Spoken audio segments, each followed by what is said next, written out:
Hi everyone, I'm Courtney and welcome back to my channel. I'm a nutritionist and I specialize in the areas of vegan nutrition, juice cleansing, and healing overeating. And in today's video, I want to talk about juice cleansing in cold weather or cold climates or cold seasons.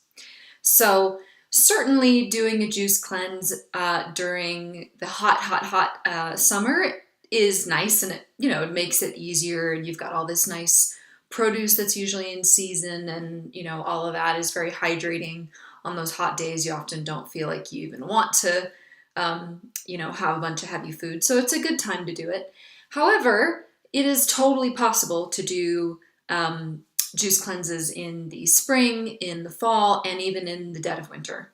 And so today I'm going to talk about some tips on how to handle that because there are some things that will make it easier to do it during those seasons.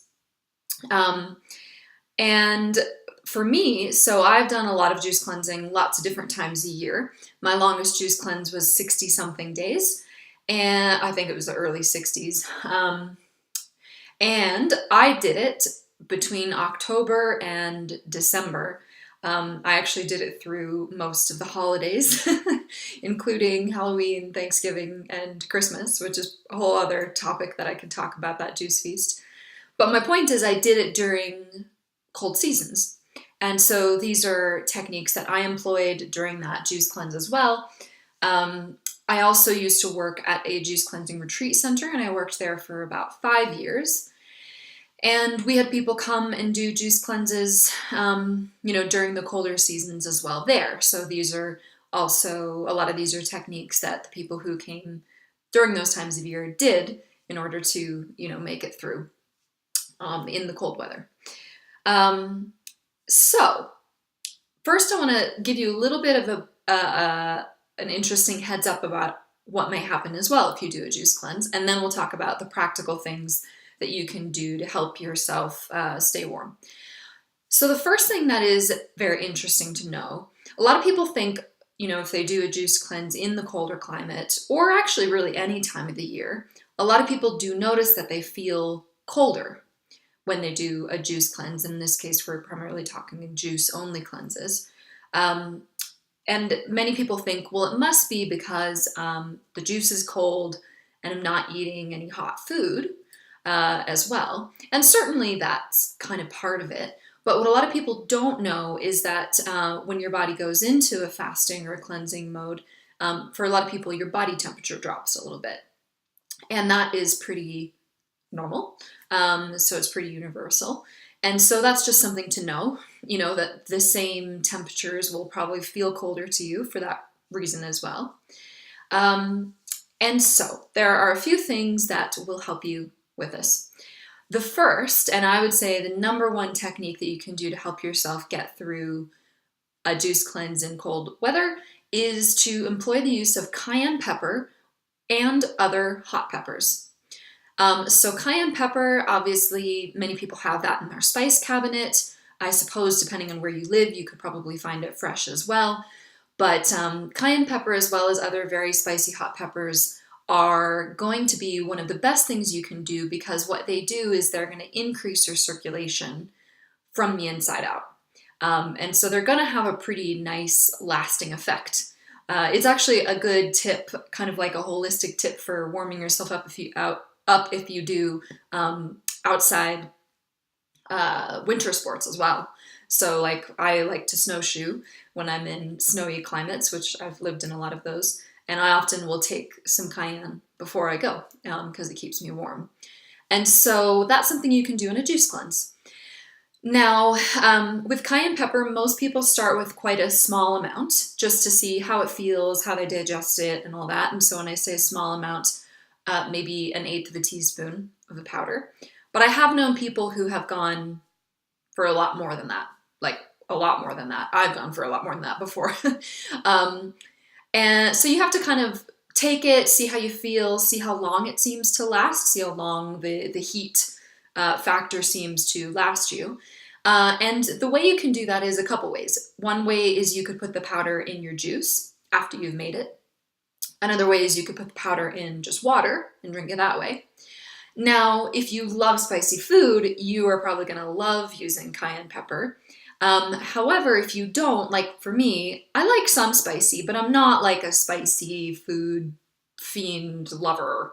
And so I don't usually like to have, a whole liter of juice that I've put a bunch of cayenne pepper in and then the whole thing tastes like cayenne pepper. Some people love that, but for me, not so much. And so what I like to do when I'm on a cleanse, if I need that little warm up, is I will separate a small amount of juice, maybe a few ounces, into a little cup, and then I'll put the cayenne pepper powder in there. So it's actually quite concentrated. But then what I do is I just shoot it like it's a shot. And then that way I don't have to, taste a whole liter of cayenne juice for the next 2 hours. I just kind of get the dose in me quickly, and then I can have that effect. So that would be a way you could do it. Other hot peppers, sometimes I suppose you could find them in powder or spice form, but other hot peppers might be just ones that you could actually just put through your juicer and juice as well. And hot peppers, including cayenne pepper, are just so good for your health. And they're great additions to a juice cleanse because even though we're talking about the warming properties of it in this video, I mean, things like cayenne pepper are good for metabolism, they're good for weight loss, they're antifungal, antibacterial, antiviral, they're good for immunity. I mean, they're just really powerful. And actually, so at this retreat center I worked at, the doctors there felt that cayenne pepper was important and powerful enough on a juice cleanse that there were actually little jars of it kind of sitting out everywhere. So at the center, it was a big place, and we had these different, we called them tea stations at different locations on the property.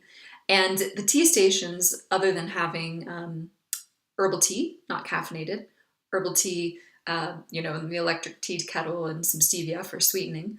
They also had, each of them had a glass jar of salt, high quality salt to add to juice. Also another glass jar of turmeric powder, which is a great thing. We aren't going to talk about that much in this video because it's not as much of a warming spice, but turmeric powder, and then a big, a jar of cayenne pepper powder. Because cayenne pepper is just beneficial for so many things. Cayenne pepper's your best friend. Basically, cayenne pepper and hot peppers are your best friend if you're on a juice cleanse during cold weather. And you might need quite a bit of it. You might need it several times a day. Play around with it. Another warming spice is ginger. Now, I have found that ginger is not quite as warming as cayenne pepper, but it is also very good. So ginger, you could juice the root fresh, or you could use the powder from your spice cabinet, put that in the juice after. Or you could also do ginger tea, a tea bag, or, you could make fresh ginger tea. I think that probably the most warming form is going to be not so much the tea form, but the actual like juicing it and things. But ginger is another great one to add as much as you like. Again, ginger's got so many properties in addition to that. So ginger's good as well. Also, on a juice cleanse, you can do non-caffeinated herbal tea. Caffeine will slow down your detox. It will slow down your results. I don't recommend it for a cleanse if you want the best results. But you can do non-caffeinated tea, and of course that will warm you up as well. And so that's an option as well. And then, let's see, fitness. So warming yourself up by moving your body, doing a little brisk walk outside, doing some yoga.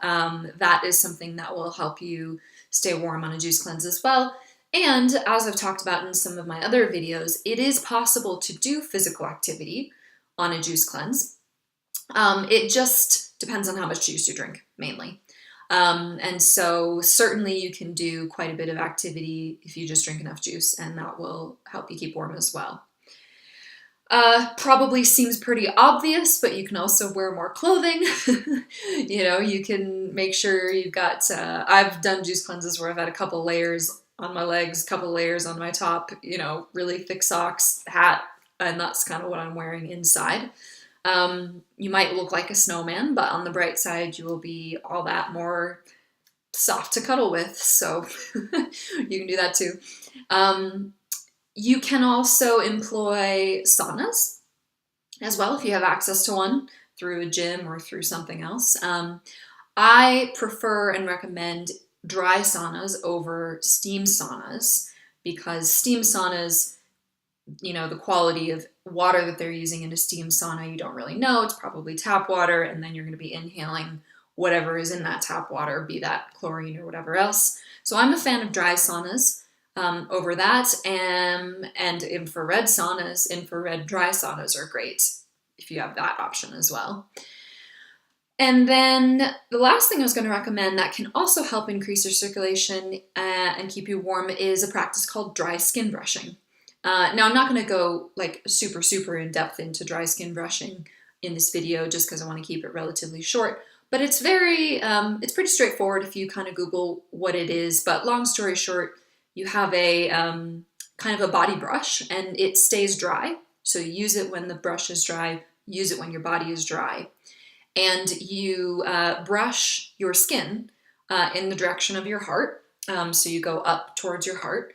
And it feels a bit abrasive because it's a stiff brush and everything's dry. So it's not your normal sensation of like a soft loofah in the shower kind of thing. It is sort of meant to flush your skin.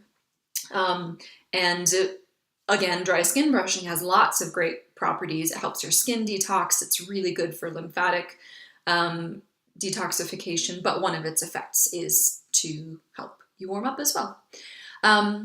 So hopefully that gives you some tips on the physical side, how you can warm yourself up.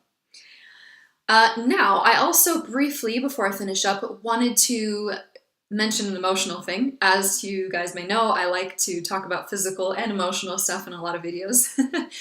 And so in this video, what I wanted to say is juice cleanses, they consist of cold juice and probably room temperature water. Maybe a bit of tea, depending on if you want that or you want to go for that or not. But you're drinking cold or room temperature things mostly. You're not drinking hot food or hot drinks or eating hot food. Now, what I wanted to say about that is that emotions often arise when we are not suppressing them with hot things. So hot foods and drinks do often help us suppress emotions. The main ones that I'm aware of that we can help ourselves suppress with those things are loneliness and fear. So both fear and loneliness are often things that we are looking for hot food and hot drinks to actually help us push that down. You might not have ever thought about that before, or that might be the first time you're hearing it, but it's something to consider. And the reason I'm bringing it up is because I love it when people are open to using a juice cleanses to help them connect to emotions, to help them uncover the things that they've been suppressing with food and drinks. So I guess what I wanted to say is, while I think that you should use these techniques so that, you can find the juice cleanse tolerable, and certainly you don't, sometimes if I do juice cleanses, if I don't employ some of these techniques, I end up with a numb finger or two, and that's that's not good. But I guess my point was, you kind of have an opportunity on a juice cleanse to look at that aspect of things, look at what happens for you emotionally when you don't have the comfort and the somewhat suppressive feeling of hot things all the time. It can give you an opportunity to get triggered into the loneliness stuff or to get triggered into the fear, and then to be able to feel that. And so, for that reason, it can be good to be aware of, oh, I'm feeling all these emotions, I'm feeling really triggered. I'll just, have tons and tons of hot tea, and I'll take lots and lots of hot baths because I just don't want to feel that type of thing, So that's just the other side to be aware of. Take care of yourself physically, don't burn yourself. That's kind of an opposite word, but I was going to say burn yourself up out about being cold. So take care of yourself physically, do what you need to do to make it sustainable and balanced when you're doing a juice cleanse in the cold weather, but also recognize that there can be a big emotional fear of, not having all the hot things, which in the end is, not the worst thing if you can let yourself kind of navigate that emotionally. So in conclusion, there's definitely no reason why you can't do a juice cleanse in the fall, winter, or spring, or any time you're just in a certain part of the world that is cold at a certain time. I've done them in the winter. They've been great. I've really enjoyed them. I've had great results with them. And so, yeah, I hope that's helpful, and I'll see you in my next video. You can, as usual, find more information at my website, which is courtneypool.com. It's just my name. Also social media platforms. And you can also contact me through them if you are interested in coaching on a juice cleanse or anything else. All right, that's it. Talk to you guys soon. Bye.